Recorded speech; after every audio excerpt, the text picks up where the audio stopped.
On September 17th, 1991, Guns N' Roses released Use Your Illusion 1 and 2 to the world. That week, those records debuted at number 1 and number 2 on the US and UK charts, and since then have gone on to sell a combined 35 million records. This is a story about that night that I gave Duff a ride home from the Rainbow, and I got to hear these records before anybody else. But on top of that other story about me getting to hear those Use Your Illusion 1 and 2 records before anyone else, there's also another fun little bit to the story. On January, I believe it was 22nd, I looked it up and I can't remember now, Guns N' Roses were named Best Hard Rock Heavy Metal Band on the American Music Awards, January 22nd, 1990. And I sat there and I was in my apartment in Hollywood. I just moved there earlier that month. I moved to Hollywood in early January 1990. And I remember sitting in my apartment watching that because when they received these awards, and they were these triangular like awards, you can see them there. When they received them, they were both very, very drunk, and there was some profanity and stuff, and basically they got cut off. But it was really it was a funny moment to see, and I remembered it. And little did I know that just about a year later, I would be standing in Duff's living room holding his American Music Award from that show. Okay, so fast forward a year and a half or so. It's 1991. Guns N' Roses are the biggest band in the world, had been for a couple of years. Everyone was waiting on those Use Your Illusion 1 and 2 records. But anyway, so I had gone down to the Rainbow. Like Rainbow is always my favorite place. It's like I used to run into Lemmy, and I'll probably do some deal on that at some point. Lemmy, Joey Buttafuoco. I mean, just ran into and met all kinds of weird people at the Rainbow. It was always my favorite place. But anyway, my girlfriend at the time and I had gone to dinner at the Rainbow. It was a Friday or Saturday night, and we had a booth, and we had finished eating, and we were sitting there having some drinks when suddenly this dude walks up, and he's like, jumps in our booth on the other side, and he's like, "Hey, do you mind if I sit here?" And I looked at him, and I immediately recognized him as Take Me Down from Faster Pussycat. And I was like, "Sure, man." I was like, "No problem." He's like, "I'm trying to hide out from these girls." And we were kind of laughing about it. And so he sat down, and then next thing I know, it's like a few minutes later, another guy that was with him came over and sat down, and that turned out to be Kyle from Bang Tango. And then over comes Duff out of nowhere, Duff McKagan from Guns N' Roses, and he sits down. So we had these three guys, Faster Pussycat, Bang Tango, and Guns N' Roses, sitting at our booth with us. So we just hung out, had some drinks for a while. It started getting a little bit later, and I said, "Okay, well, we're going to head out." And Duff looks at me, he's like, "Hey, man," he's like, "are you going over the hill?" Because the Rainbow's in Hollywood, and we lived over in the valley at that point. And I said, "Yeah, we're going over the hill. It's like we live in the valley." And he's like, "Would you mind giving me a ride home?" It's like, no problem. I said, "The thing is, I have a 1985 Z28. I'm parked over at the 9000 building. And Duff McKagan's 6'3". And I don't know if you've ever seen the backseat of a 1985 Z28, but it's real small."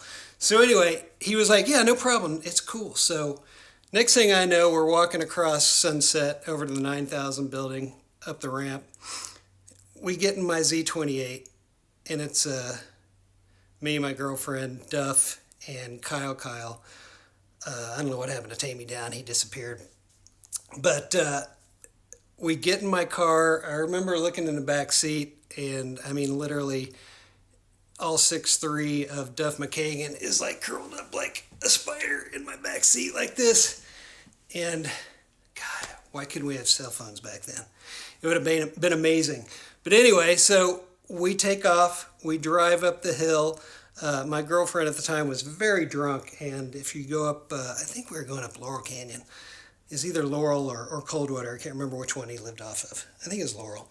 And we're going up the hill, and we go to his house. He's giving directions. And we get there, and he's like, hey, come on in if you want. So I'm like, well, of course. So we go inside. My girlfriend, who has drank too much and the windy road has made her sick, goes to the bathroom and is throwing up in Duff's bathroom. And I'm standing there kind of trying to make sure she's okay.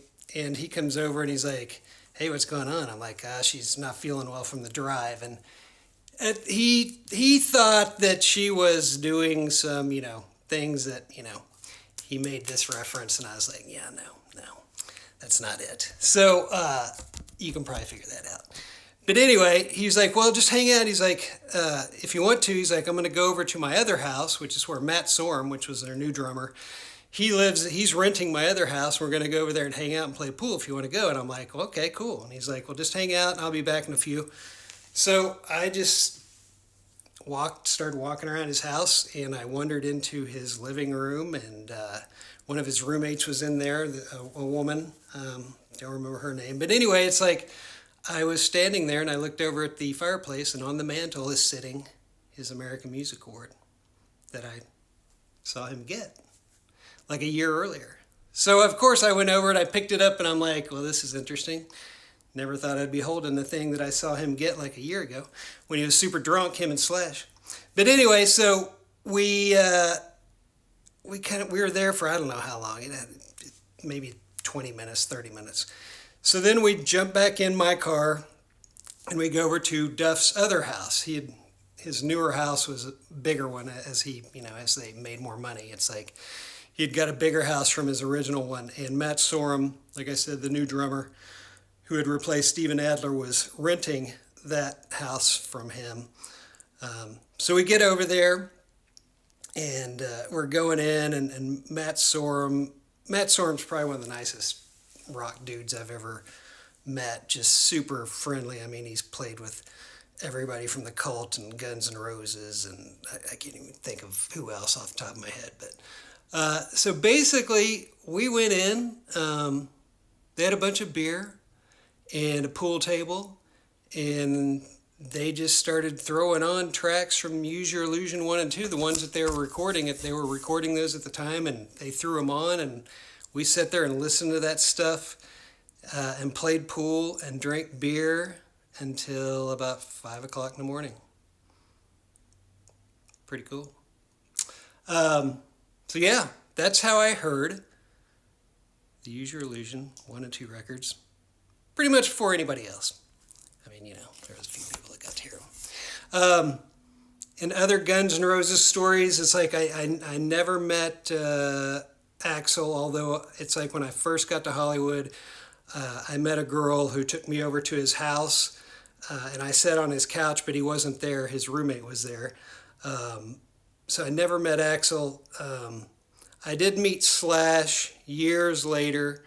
At Casa Vega. I was there having dinner with some music industry people, and one of the girls and I had got up and gone over to the bar, and suddenly it's like Slash appeared out of nowhere because he was friends with her, and I got to meet him then. He was very kind, very, very nice. But yeah, that's my Guns N' Roses story. Trying to think if there's anything else in there. No, I guess that's it. Hope you enjoyed it. We'll do another one soon. I'll see ya.